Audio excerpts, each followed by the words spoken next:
navire qui a été menacé. Donc les navires américains, ils sont situés dans la zone, ils contrôlent le détroit. Après, il y a des hélicoptères qui peuvent assez facilement survoler et se rendre et interroger un navire si besoin. Il y a aussi des moyens aériens qui patrouillent la zone. Honnêtement, tout ça va être transparent pour les Américains et ils ont des capacités de frappe à longue distance. Il n'y a pas besoin d'être vraiment pile devant le détroit, d'autant plus que c'est dangereux. C'est que rapprocher des navires de guerre des côtes iraniennes, c'est les exposer à potentiellement une attaque iranienne. Alors, on est dans cette phase un peu bizarre de vrai-faux cessez-le-feu, mais potentiellement, plus on est proche de la zone, plus c'est compliqué. Et c'est pour ça qu'au début de la guerre, les navires américains étaient assez en retrait. Ils n'avaient pas besoin d'aller dans le détroit.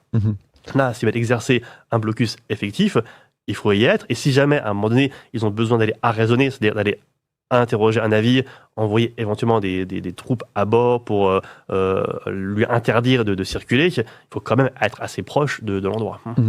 Justement, savoir si ces navires ils peuvent être touchés par des frappes iraniennes. On en parle depuis le début de cette guerre du détroit d'Ormuz sur le fait qu'il est très compliqué à sécuriser.